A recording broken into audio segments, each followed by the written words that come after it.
Let's start chemical control and coordination. About the endocrinology, about the hormones, the chemical coordination and integration. So here about some introduction about the endocrine glands.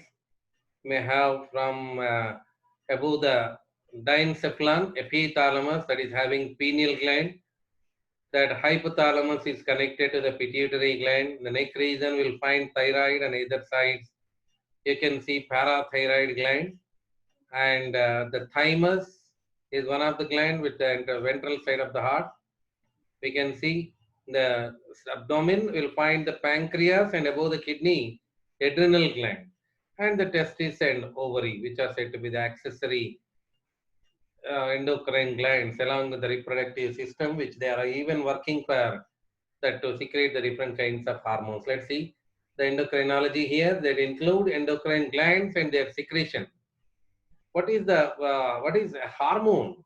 Hormone means the non-nutrient chemical that act as intercellular messengers and are produced in trace amounts, very small amounts.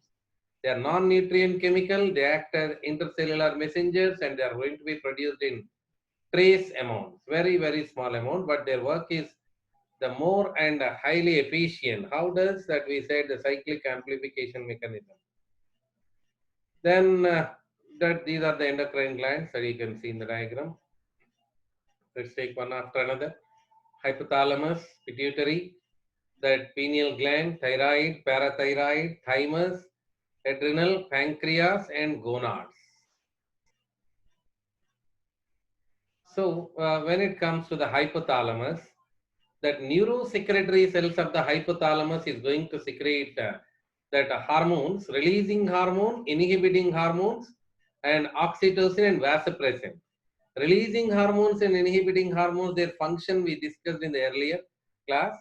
So then oxytocin and vasopressin, they are from neurohypophysis. They are going to store in the neurohypophysis of the pituitary gland. Let's go with the text diagram here. This is the pattern. The hypothalamic neurons that we discussed this earlier, that hypothalamic neurons are going to secrete that particular releasing hormone or inhibiting hormone. We took the example like GHRH, growth hormone, releasing hormone released from the hypothalamic neuron, goes to the capillaries of the hypothalamus, blood vessel, and the capillaries of anterior pituitary, they get the release and stimulate the anterior pituitary for the secretion of growth hormone. If the growth hormone levels are increased in the blood, that information goes to the hypothalamus, and the hypothalamus release the inhibiting hormone from the hypothalamic neuron through the blood capillaries of the hypothalamus, the blood vessel, and the blood capillaries of the anterior pituitary. They reaches to the anterior pituitary and stop the secretion of growth hormone. That means the balancing, the growth hormone, releasing hormone, growth hormone, inhibiting hormone, releasing from the hypothalamus, going to balance and control the secretions of growth hormone in case of anterior pituitary. You have to remember everything same, like whatever the hormone of anterior pituitary, they're all regulated by the hypothalamic neurons by growth hormone, the releasing hormones and inhibiting hormone. For example, if we take one more TSH, TSH-RH, TSH-IH. Hypothalamic neurons are going to secrete. TSH is from anterior pituitary. TSH-RH, TSH-IH from here. ACTH from anterior pituitary. ACTH-RH, ACTH-IH. Likewise. That we discussed in the earlier class. Then hypothalamic neurons, whose axons are traveling along the length and reaches to the posterior pituitary neurohypophysis of the pituitary gland, there oxytocin and vasopressin are going to be stored over. What do you say? The statement for this, the hypothalamic neuron secreted oxytocin and vasopressin travel along the length of hypothalamo-hypophyseal tract and reaches to the neurohypophysis. These are the issues we learned. In the NCRT, it was given like this. They are transported axonally and stored in the pituitary. Which part? That posterior pituitary, neurohypophysis. So talking about the pituitary gland, the smallest endocrine gland located in a bony cavity called sella turcica. Sella turcica, the word to remember. that it is attached to the hypothalamus by a stalk or infundibulum. It has two portions. What are they? Adenohypophysis or anterior pituitary, and neurohypophysis or posterior pituitary. The adenohypophysis has two portions. What are they? The pars distalis, pars intermedia, that you can see in the diagram here. These are all the portions of the pituitary, pars distalis and pars intermedia. We know that pars nervosa belongs to neurohypophysis. Tuberculosis is rudimentary in case of human being. The mostly developed is distalis. You may see this intermedia almost merged with the distalis. That means adenohypophysis, neurohypophysis. This kind of classification based upon the embryonic formation. When it comes to the adult, we just make the lobes here. When we observe the lobes, this is pars distalis, pars intermedia, and you can see the pars nervosa as well as the small portion pars tuberalis, and connected to the hypothalamus through infundibulum. So about the pars distalis, anterior pituitary, we usually term it as the hormones are said to be somatotropin or growth hormone, prolactin, and thyroid stimulating hormone, adrenocorticotropic hormone ACTH, luteinizing hormone called LH, and follicle stimulating hormones. Throughout the length of endocrinology, the very important thing here, you need to know the gland and their secretion, hormone and their function. So if you can catch this, if you can able to do this, 80% of endocrinology is over, that's all.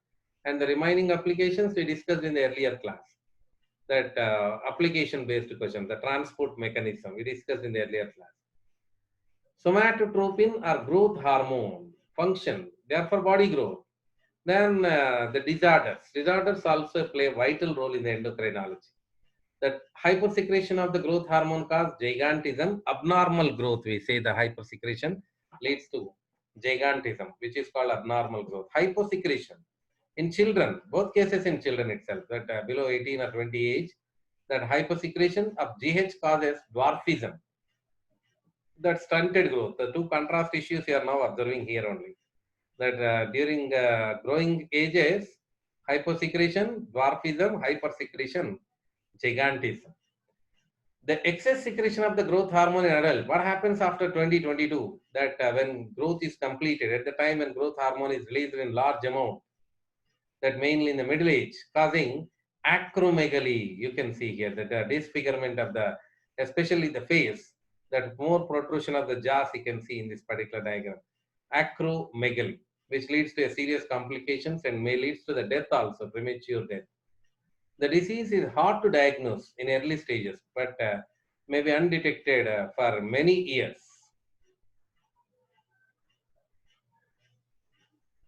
Now that hormones of the pars distalis, prolactin, which regulates the growth of mammary glands and the formation of milk, TSH, thyroid stimulating hormone, which stimulate the thyroid gland for the secretion of thyroxine, ACTH, adrenocorticotropic hormone, going to stimulate the adrenal cortex.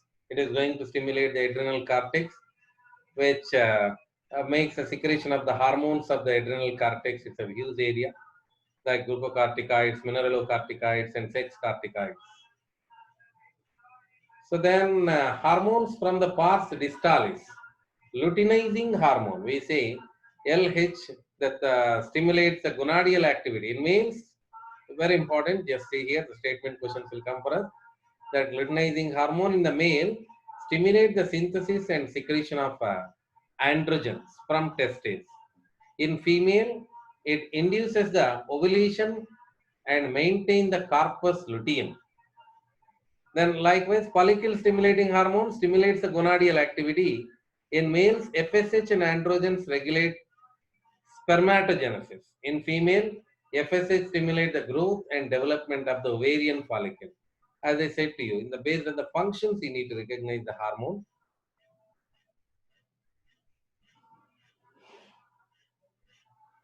Now the hormones of pars intermedia.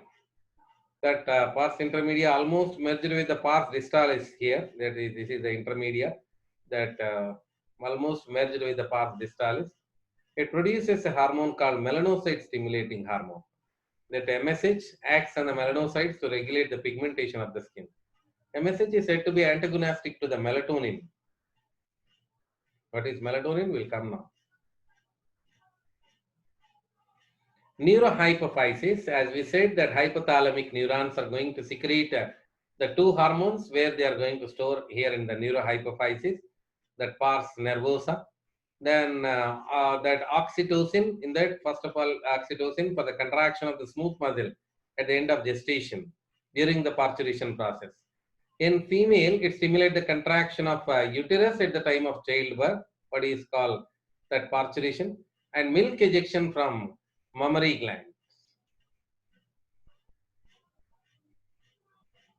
Do remember LTH prolactin for the production of milk, oxytocin is for the ejection of the milk, and vasopressin, antidiuretic hormone, that stimulates the reabsorption of the water and electrolytes by DCT of the kidney and thereby reduces diuresis. We call it as facultative water reabsorption. In case the DCT in that ADH hormone is not there, that nearly 10 to 15% of the absorption of the water is possible here in the DCT because of ADH even. So that deficiency of ADH is definitely effect on the kidney, so the conservation of the water, which leads to large amount of water loss along with the dehydration. Water loss means also going to lose from the body. So that's we call it as diabetes insipidus, not to be confused with the insulin. Insulin is this is here diabetes mellitus. Now this in diabetes insipidus we can say. Here in this excess urination you don't find glucose.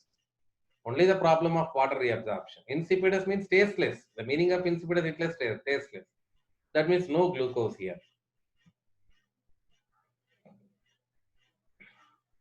Next, the pineal gland. That it is located on the dorsal side of the forebrain, connected to the epithalamus, as we discussed in the neural control and coordination. Hormone from the pineal gland is melatonin. The functions of melatonin.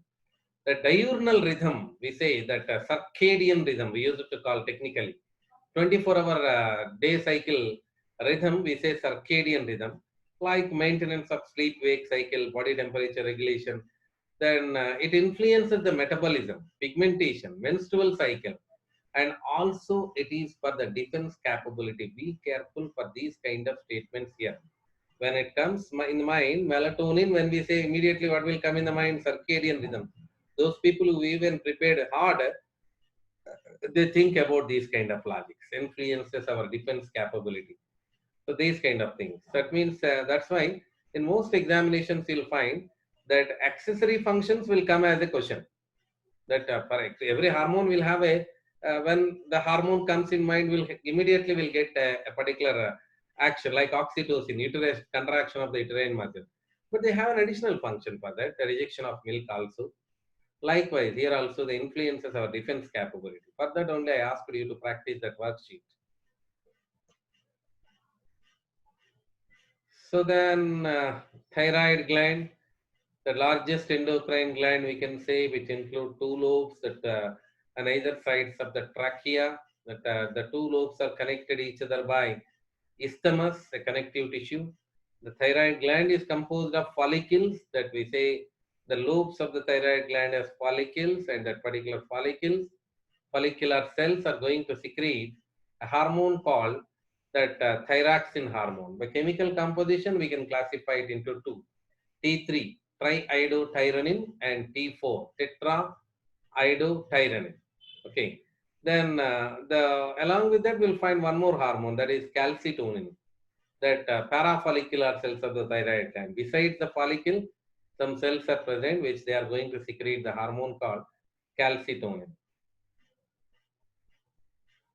So then functions of the triiodothyronine or tetraiodothyronine, mostly T4.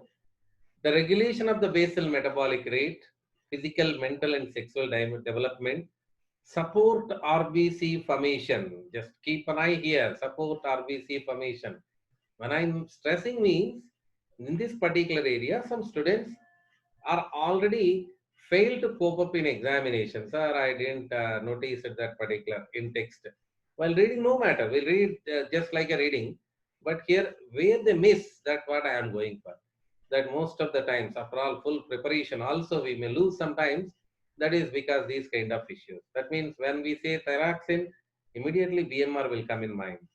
Then it also for the physical, mental, sexual development, support the RBC formation, and control metabolism of carbohydrate, protein, and fat, maintenance of water and electrolyte balance. This is also one more because the authorized person is aldosterone, isn't it? From the adrenal gland. But here also we have a sentence in textbook.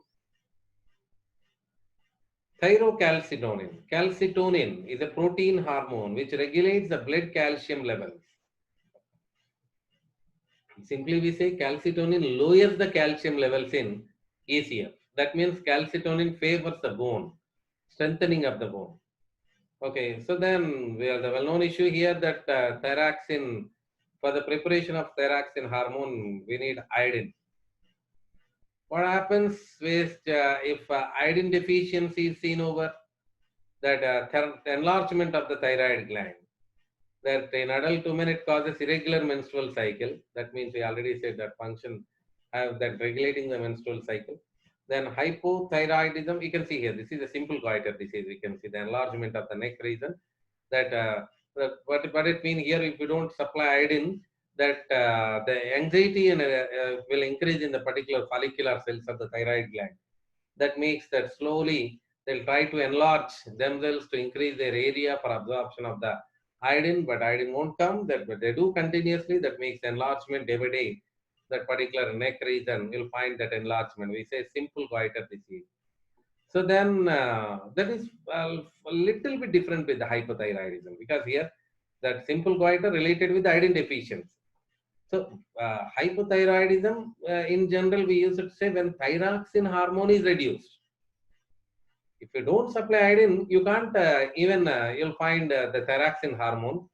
So in that cases, we'll find simple goiter. So now let's talk about the hypothyroidism. May come in hypothyroidism, but we have a separate name, simple goiter.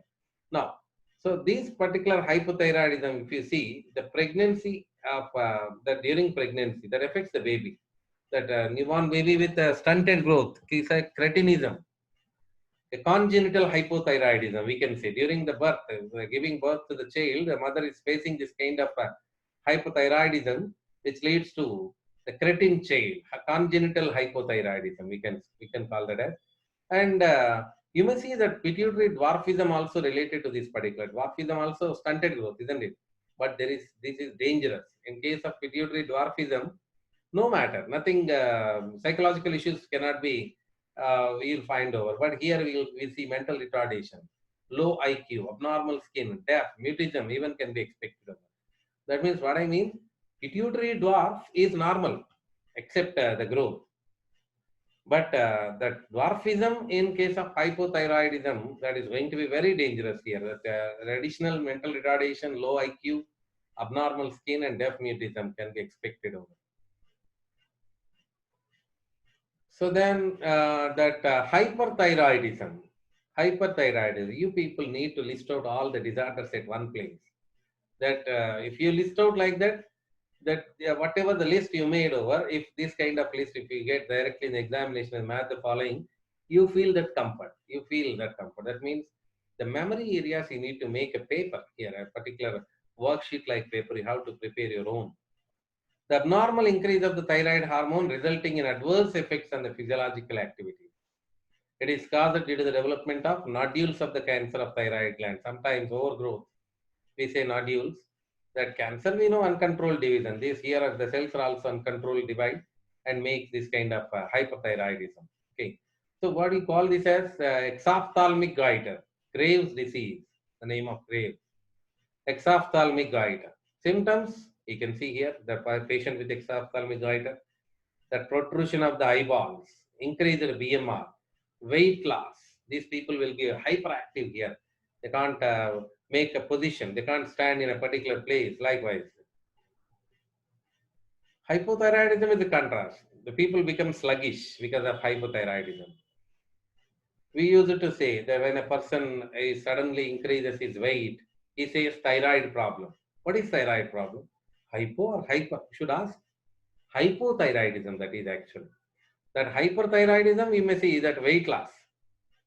That means loss of weight, you can see. Hypothyroidism, that imbalance makes a sudden increase of the weight of the body also.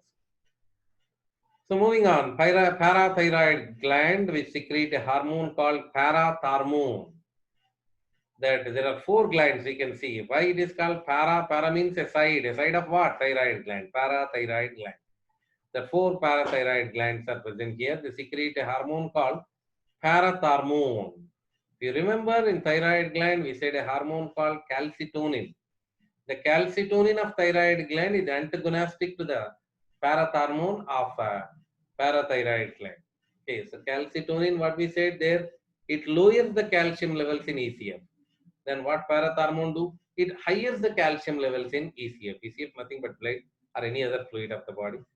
So calcitonin lowers the calcium levels in the blood.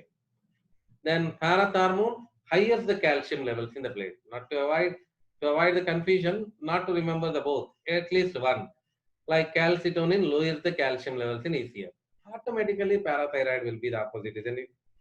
Then calcitonin lowers the calcium levels in ECF. That means what it is doing, it increasing the calcium levels in the bone. So parathormone, definitely contrast. When decreases the calcium levels in the bone, demineralization, not intentionally. In case when we are not taking the calcium in diet for a longer period of time, if you don't take the calcium to the diet, what calcium do? That first of all, it stimulates the reabsorption of the calcium by the renal tubule. Then it increases the calcium, it encourages the digestive system to absorb more calcium ion. If it all failed over, that calcium is not still sufficient, then what it will go for? It go for the bone resorption, demineralization. That means it will try to take the calcium from the bone.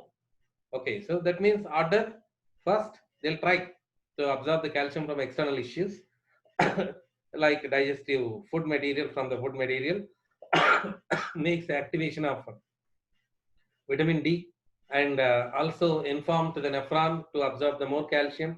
Even not sufficient, definitely it will affect on the bone resorption. That's why in case of parathyroid hormone, parathormone, when it is more and more in the blood, we'll find bone related problems. We say stones, bones, groans, moans. No need at present at least. You are going to get that in MBBS. Along with TCT helps in calcium balance. That line we have, that means we said antagonistic each other. Calcitonin and this particular parathormone. In regular class, we used to discuss this. It will take at least 40 to 50 minutes to discuss about the actions of and balance of the thyroxine, calcitonin and parathormone. So now I am going to explain this particular area brief. Thymus gland, child gland we say, location on the dorsal side of the heart and aorta, function that secretes the thymosin, well known for the maturation of the T lymphocytes, isn't it? The differentiation and maturation of the T lymphocytes, which are helpful for the cell-mediated immunity, but this is the additional. Promote the production of antibodies for humoral immunity. It also participates in the humoral immunity by promoting the production of antibodies. You see the exact location of the thymus gland. As we know, the thymus gland is a child gland.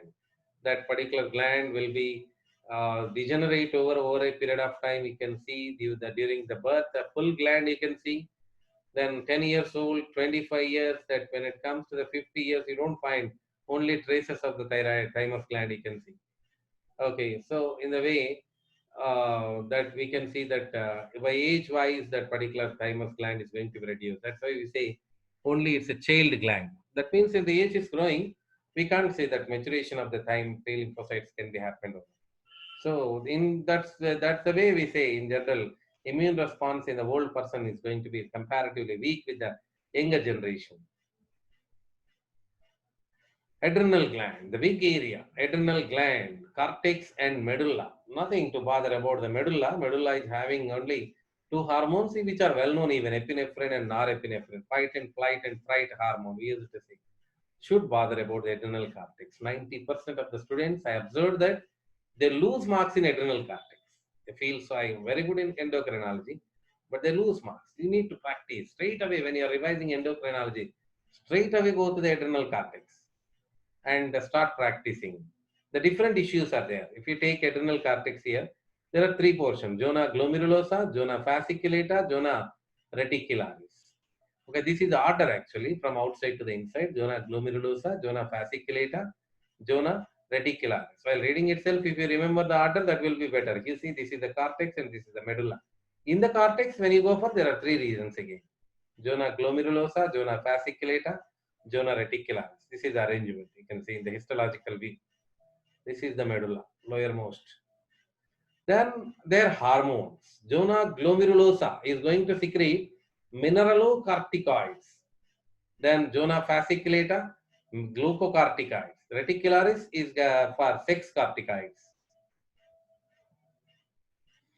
So moving on with that particular hormones, the glucocorticoids, as we said, from zona fasciculata. See here, when I am saying, I'm not thinking. If you think before examination, with little stress and tension in examination, we lose and we confuse.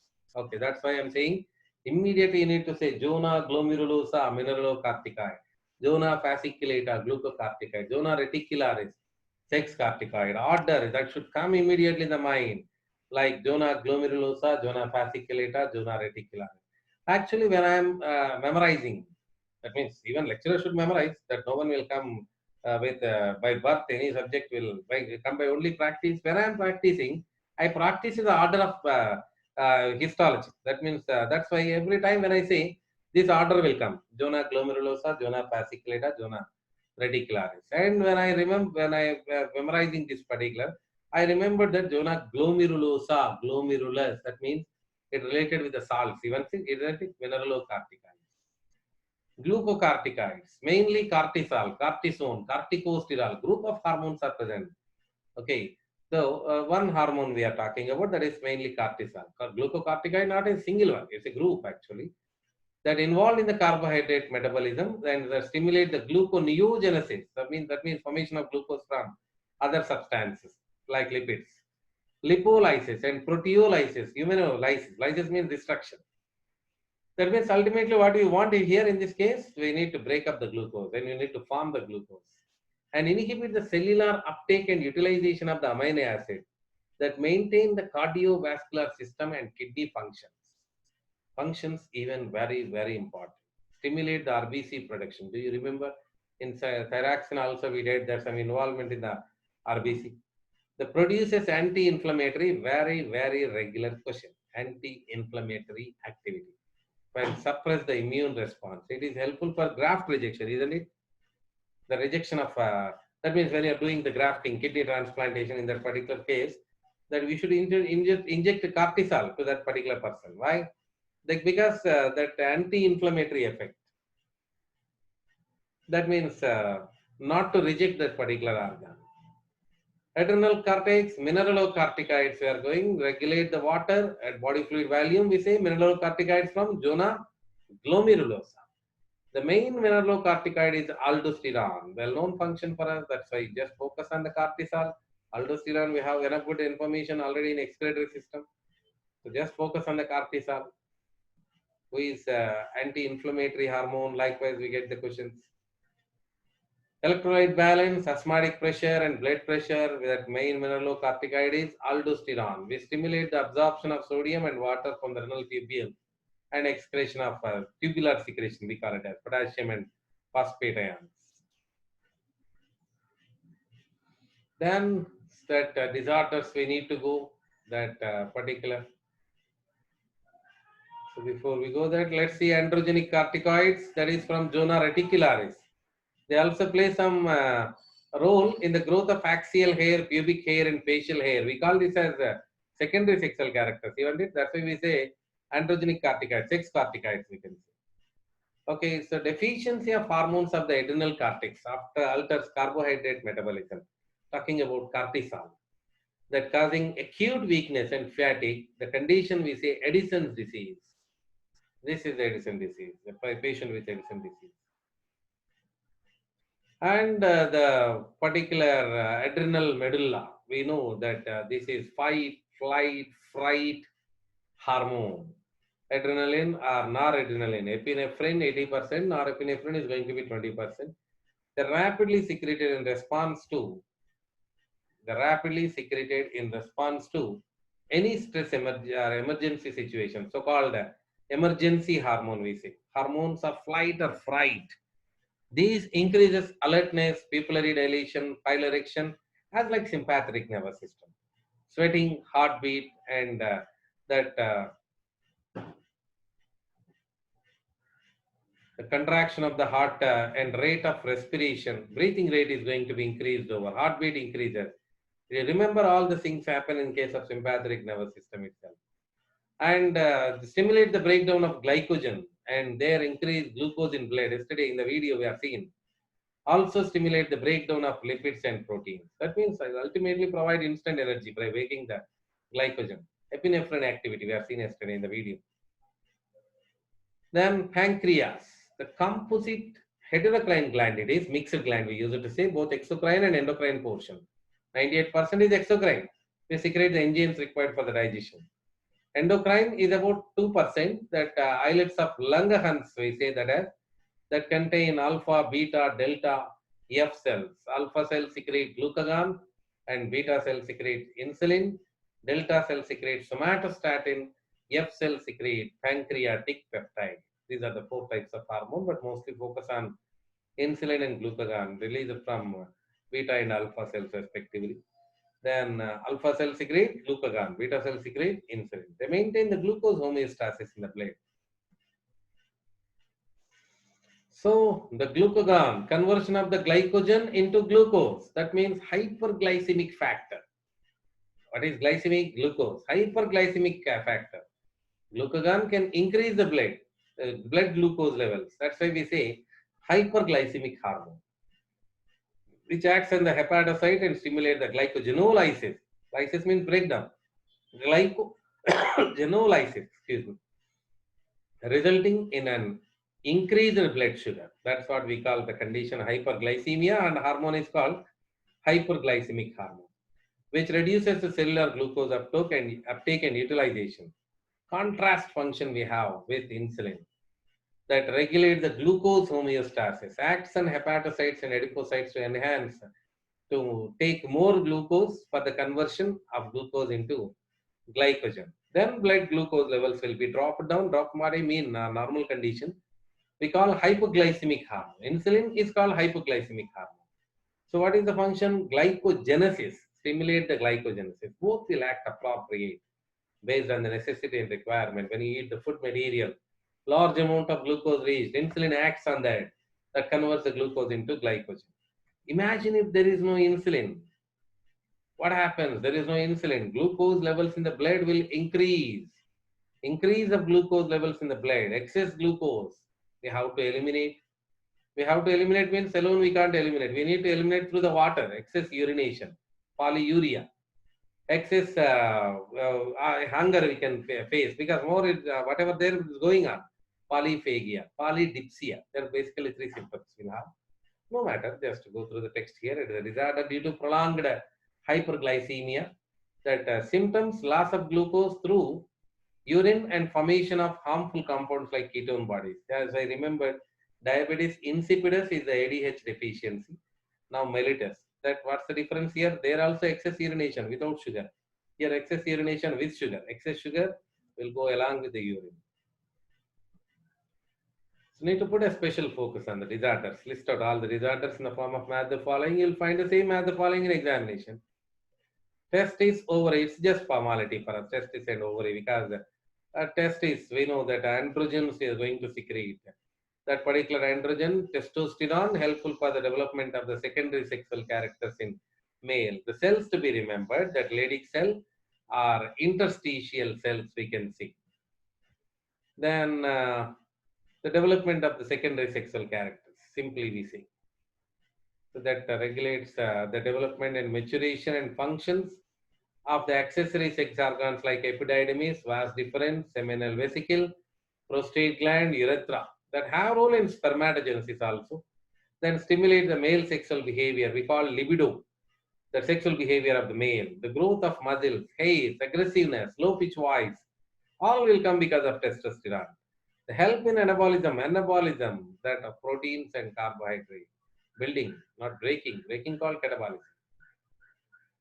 ovary. That exactly want to say that we learned in human reproduction. Theca interna is going to, of Graafian follicle is going to release estrogen hormone, which makes the development of secondary sexual characters in the female. Ovulation results the corpus luteum formation that secrete the progesterone.